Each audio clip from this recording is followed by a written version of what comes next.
দর্শক, ওসমান হাদির মৃত্যু আমাদেরকে একটা বড় মেসেজ দিয়ে গেল। আমাদের সমাজে হানাহানি, হিংসা, বিদ্বেষের সমাজে পরিণত হয়েছে, সেই মেসেজটা আমাদেরকে স্মরণ করিয়ে দিয়ে গেল।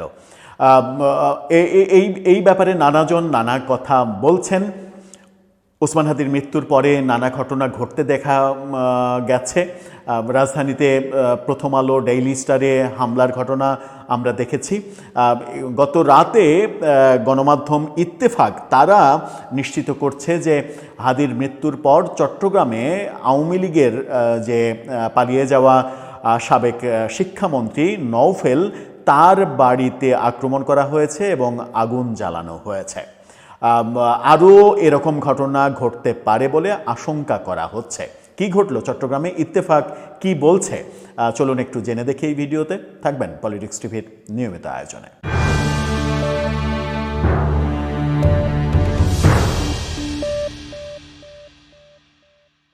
দর্শক, ওসমান হাদির মৃত্যু একদিকে যেমন বেশিরভাগ মানুষকে কাঁদাচ্ছে, আবার কিছু কিছু মানুষকে তো উল্লসিত করছে। সেটা বাংলাদেশের রাজনৈতিক যে সংস্কৃতি তৈরি হয়েছে, সেই সংস্কৃতিতে অবাক হওয়ার কিছু থাকবে না, সেটাই স্বাভাবিক ঘটনা হিসেবে আমাদের মেনে নিতে হবে। কিন্তু মৃত্যুর পরে নানা ধরনের ঘটনা ঘটতে দেখছি আমরা।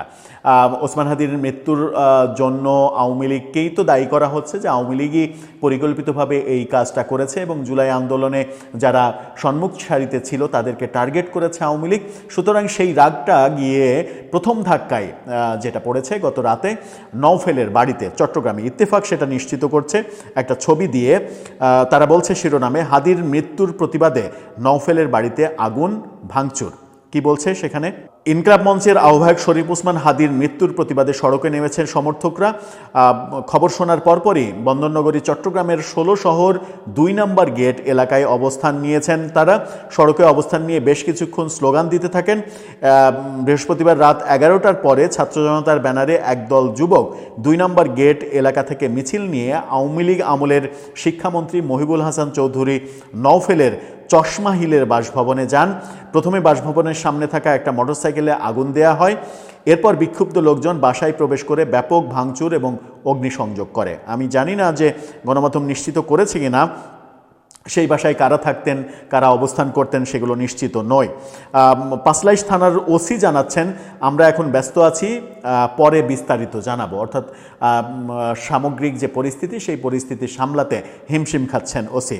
এদিকে শরীফ ওসমান হাদির মৃত্যুর ঘটনায় জেলার ফটিকছড়ি উপজেলার বিবিরহাট এলাকায় চট্টগ্রাম খাগড়াছড়ি সড়ক অবরোধ করে বিক্ষোভ করেছেন একদল যুবক। ছাত্র জনতার ব্যানারে সড়কে টায়ার জ্বালিয়ে বিক্ষোভও করা হয়।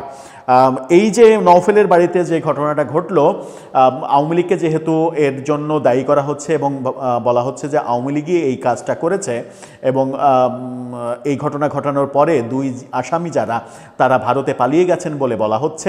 যদিও সরকারি তরফ থেকে সেটা এখনও আনুষ্ঠানিকভাবে বলা হয়নি যে তারা দেশ ছেড়ে চলে গেছেন। সরকার এখনও বলছে যে আসামিদের খোঁজা হচ্ছে, তল্লাশি চলছে। কিন্তু বিভিন্ন বেসরকারি সূত্রে এবং গণমাধ্যমের সূত্রে আমরা নিশ্চিত হচ্ছি যে তারা ভারতে পালিয়ে গেছেন।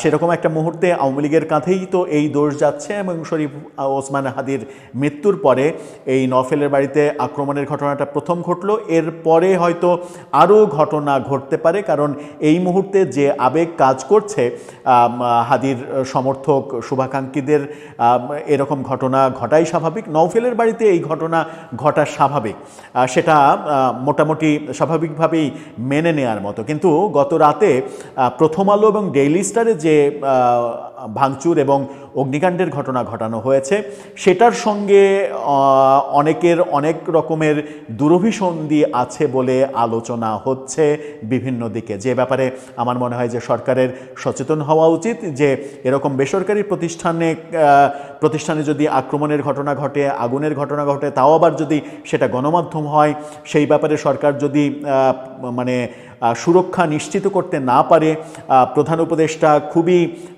করুণ সুরে সবার প্রতি আহ্বান জানালেন স্বাভাবিক থাকতে, ধৈর্য রাখতে, ফাঁদে পা না দিতে, কিন্তু শেষ পর্যন্ত কোনো কিছুতেই কোনো কিছু হলো না। প্রথম আলো ডেইলি স্টারের ব্যাপারটা যখন ঘটেছে তখন নওফেলের বাড়িতে এই ঘটনা ঘটাটা এটা খুবই একটা স্বাভাবিক ব্যাপার হিসেবেই বোধহয় দেখতে হবে। দর্শক, আপনার ভাবনা কি জানিয়ে লিখতে পারেন আমাদের কমেন্ট বক্সে।